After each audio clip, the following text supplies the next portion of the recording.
Hi guys! Thank you Lord lang palagi. At ngayon nga po ay magdi-discuss po ako ng aking journey dito sa aking hysterectomy surgery or myoma surgery. Actually po hindi lang po talaga myoma yung tinanggal sa akin. Kasi pag sinabi mo pong myoma, yun lang pong bukol sa matres yung sa myoma mo ang tatanggalin. Sa akin po kasi, ang tinanggal po ay buong matres, fallopian tube, ovary, right and left ovary, at saka po yung cervix. Kasi po, yung akin pong myoma is 11 cm, kaya malaki na po, kaya tinanggal na po talaga. At the same time po, may nakita rin pong mga bukol sa cervix. Kaya nagdesisyon po ang aking OB na tanggalin na lang po ng buo ang aking buong matres, ovaries, at saka fallopian tube, at saka po yung yung aking cervix. So yun po yung pagkakaiba po nung myoma sa naoperahan po ng hysterectomy. Kaya po yung myoma, kung myoma lang po talaga ang tinanggal sa inyo, is may possibility pa po na tumubo uli kung sakali ha. Wag naman sana. So, sa mga nag-PPM po, kung ano po yung nangyari, so ito na po yung iba pa pong pwede nyong malaman sa akin. Kasi nga po, hindi po ako laging naka-online. Kasi nga po, busy po ako sa work. At paggabi po, yun lang po yung pahinga ko. At kung minsan po talagang hindi na po ako makapag-PM dahil nga po ako ay busy rin sa aking mga kasisi na kailangan ko ring balikan ang kanilang mga bahay. So, shout out po sa aking mga followers tsaka non-followers na palaging sumusubaybay sa aking mga post, sa aking mga video. Salamat po sa palaging pagsuporta nyo po sa akin. So, ito nga po, meron nga pong nag-message sa akin na isang estudyante din na kailangan din po nila sa kanilang school. Ito nga po, shoutout kay Jessica Bulan. So, ayan, medyo marami siyang tanong. Kaya lang, sinesendan ko na lang po siya ng aking live dahil nga po ako'y busy sa aking work.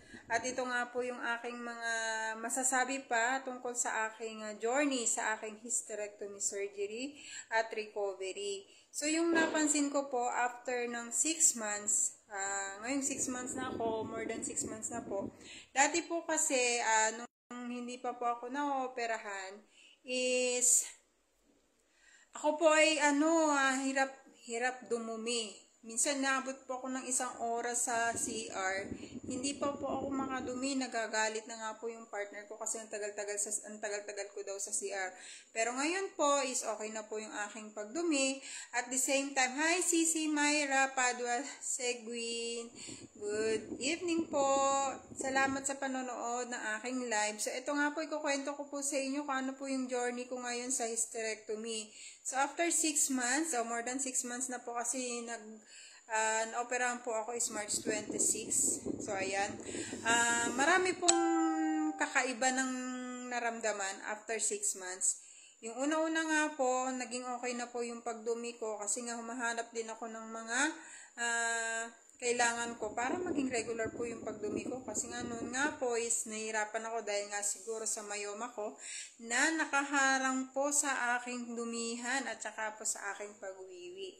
So ayan, malaki pong naitulong sa akin ng mga tsaa na senior ko po dito sa aking profile na kung makikita nyo nga po ay talagang effective po. Pag nagpupo is dire-diretso na, hindi na kagaya nun, magtatagal pa sa CR.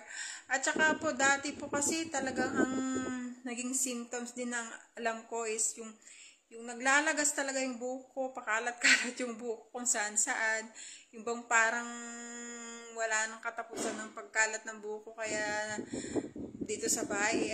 Pero ngayon okay na siya. Tapos ako po ay dati is talagang utot na utot, bloated po ako, pero ngayon wala na po. Yun po yung kagandahan ng aking pagkaka-opera. Kaya po sa mga nagtatanong sa akin na hindi ba nakakatakot ma-operahan is, kung ano po talaga yung sinabi ng doktor is, yun po ang inyong sundin. Kasi lalong-lalo na po sa mga wala pang anak, kailangan nyo po yung itulog po po sa doktor. Hello po Sis Melody Pagibitan Enriquez. Good evening. Salamat sa panonood ng aking live. So shout out po kay Raquel Abad Respicio. Siya po ay nagtatanong sa akin kung nakakatakot po ba yung pagkaka-opera. Actually po, lakasan lang talaga ng loob, lalong-lalo na po kung pagdating sa health natin. Kasi napakahirap po talaga pag meron po tayong sakit. Napakahirap po kasi talagang hindi ka po makapag-concentrate, lalong-lalo na kung busy ka po sa work, tapos may sakit ka pa, talagang lagi kang mainit pa ang ulo. At isa pa po, yung pagkaka-opera po talaga ay isang dahilan kung bakit nai-stress ang mga babae. Kaya sa mga may asawa dyan, wag nyo na pong stressin yung mga misis na operahan, kasi isa yan sa mga sign na ma-depress po sila dahil sa ikaw ba namang natanggalan na ng matres, ng mayoma, di ba? Parang ang laking bagay talaga yun sa mga babae. So ayan. Ang masasabi ko lang po, kung ano po yung sinabi ng doktor, sa inyo is sundin nyo na lang po. Tapos, ako po kasi, nag-share lang po ako sa inyo ng aking journey at hindi ko po masasagot din kung ano yung nararamdaman nyo. Kasi ako po ay nagbase din lang po din sa mga check-up ko at kung ano po yung sinabi ng doktor. Yes, Sis Melody. Kaya sa mga takot na magpa-opera at sinabi naman na ng doktor na operahan ka is magpa-opera na po kayo. At saka po ang masasabi ko po dyan is talagang sa mga babae, karamihan talaga is nagkakaroon po ng ganitong sakit. Hindi po rin nila alam kung bakit daw po. Pero ang masasabi ko po sa inyo, ingatan na lang po natin ang ating sarili at tayo ay iwas na lang din po sa mga processed foods kasi nung maliliit pa yung mga kids ko, mahilig din po kasi sila sa mga processed food, sa mga hotdogs, sa mga tosino, mga ganyan. Syempre, pag mami ka at may natira ang mga anak, talaga namang ikaw ang taga-ubos. At saka napansin ko pa po, talagang after akong maoperahan, medyo lumaki po talaga ako. Yun po talaga ang isa sa mga magiging effect ng pagkaka-opera. Talagang lalaki medyo yung tiyan at saka lumaki po yung balakang ko, kaya medyo hirap din po akong magbawas kasi mahirap din pong basta-basta kang mag-exercise dahil nga po meron pong tahi, baka po magbukas ang tahi ko, isang dangkal naman po yun, mahirap naman pong maoperahan uli. So ayun lang po ang masasabi ko. After operation, malaki po talaga yung pagbabago at mas maganda po talaga kasi nung naoperahan po ako is wala na po, hindi na po ako bloated, tapos maganda na rin po yung pagdumi ko na hindi ako inaabot na ng 1 oras sa CR, tapos hindi po ako utot na ng utot, hindi na rin naglalagas yung buhok ko. At parang normal na. Kumbaga, kaya lang yun nga, mahirap nang magkikilos ng mabibigat. At hindi na kagaya dati na carry ko lahat. Kahit sobrang bigat pa yan, bubuhatin ko yan. Ngayon, takot na ako kasi nga, bawal po talaga. At saka isa pa, yun nga, madedepress ka po talaga kung lalo na hindi okay yung mga nakakasama mo. Kung wala pa, walang positive vibes. Isa po yun sa mga, mga magiging cause pag naoperahan po kayo, kaya dapat sama lang po tayo sa mga positibong tao. At ito nga po, lagi ko pong kinakarir na ngayon ang kumain ng gulay kasi nga, yun naman po talagang kinakain namin gulay. Kasi nga para more on fiber, para mas, kasi nga sabi nila pag naoperahan daw is magkukulubot na yung mukha mo, kasi nga hindi ka na nagme-mens, hindi ka na kung sa akin yun kasi hindi lang naman kasi nga mayoma yung na-opera sa akin, buong matris nga po tinanggal na. O ayun, ito po ay ginagawa ko para po ako ay makatulong din sa mga nagtatanong kasi marami pong nagpi-PM sa akin. Hindi ko po talaga kayo masasagot kasi busy po talaga ako at yun po ang totoo. At hindi po talaga ako nagkakaroon ng time na makipagkwentuhan na dito nga sa bahay. Hindi na nga ako makalabas kasi nga work ako ng work para sa family at sa mga bata. para sa kanilang kinabukasan. So, ayan. Sa gabi po, iniinom ko po itong aking hibiscus na may cloves at saka laurel at saka yun, hibiscus tsaka cinnamon. So, ito yung talagang nakapagpatulong din sa akin para maging regular na po yung aking pagdumi. At saka masarap po ang tulog ko. Isa rin po yung sa dahilan kung bakit tumataba po ako. Kasi ako po ay laging puyat. 3 o'clock ng umaga, ako po yung nag-work na hanggang alas 3 po ng hapon. So sa hapon, hindi na rin ako makatulog. Kasi nga po, ako ay nagbabalik naman sa mga bahay-bahay ng aking mga kasisi. So ayan. Tapos sa umaga, ito po yung iniinom ko. Sa gabi po, nag-aano na po ako. Nagtatadtad na po ako ng luyang dilaw, yung pong fresh na luyang dilaw. So, lahat po ng iniinom ko ngayon is organic. Mga fresh po yan. So, binababad ko na po yan. So, yan. Pagising ko sa umaga, umiinom po ako ng maligamgam na tubig. Kasi yan po talaga ang napakaganda sa ating katawan para hindi po tayo magkasakit. At pagkatapos ko pong uminom ng maligamgam na tubig, ayan po yung aking iniinom, luyang dilaw na binabad ko overnight. Tapos nilalagyan ko po yan ng itong aking binili na binababad ko po ng 30 minutes bago ilagay. Ito pong aking basil seeds. Meron din po akong video niyan. Pwede nyo pong balikan. Tapos, ito pong luyang dilaw, binababaran ko po ito ng cloves.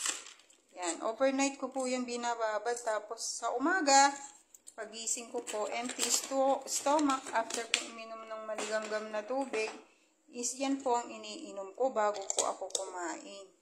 So, ganyan po yung routine ko na po kasi alam ko na po talagang uminom ng gamot. At awa naman ng Diyos is kahit na nang-operahan po ako, wala po akong maintenance, hindi po ako high blood, at hindi po ako umiinom ng kahit anong gamot.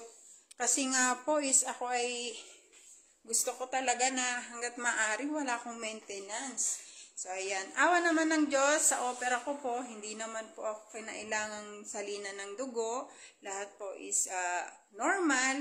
Kaya po hindi po talaga ako medyo nahirapan na mag-recover ng aking surgery. Kasi nga po wala po akong mga iniinom pang mga maintenance. Thank you Lord talaga. Kasi kahit na ganun is naging okay naman ako. Kaya ngayon is talagang nag-i-stay na lang ako sa mga organic.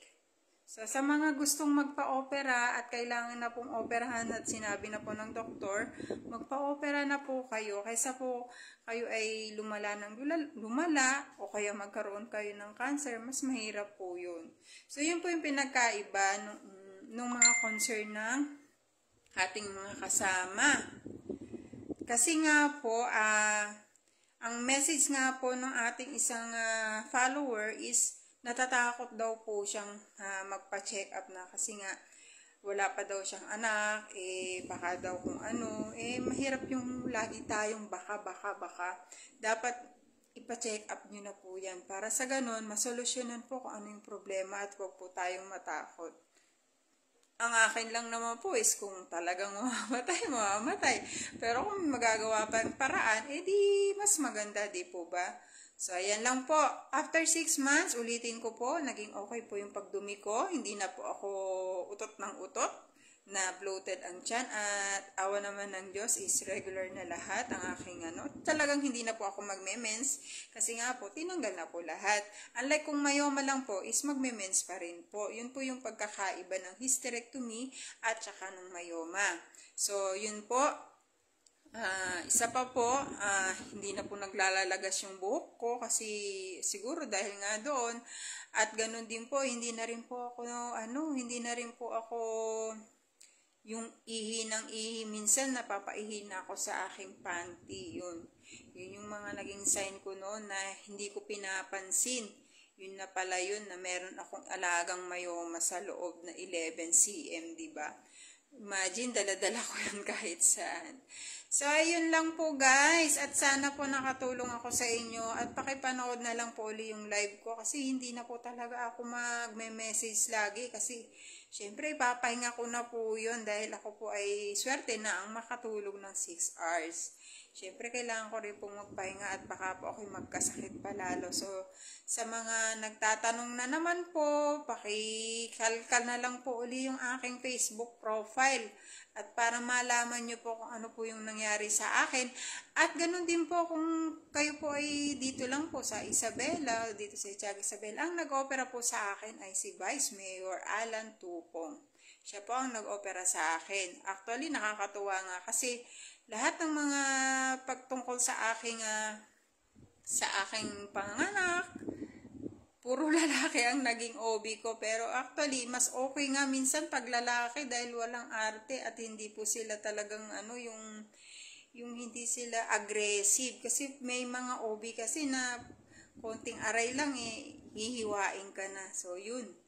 Yun lang po. Talagang yung dalawang bata ko po is hindi po sila po ay hindi po CS. Kaya nung na-operahan po ako talagang natakot ako kasi nga hindi po CS yung mga anak ko, yung dalawang bata ko puro po yun. Puro mga normal delivery.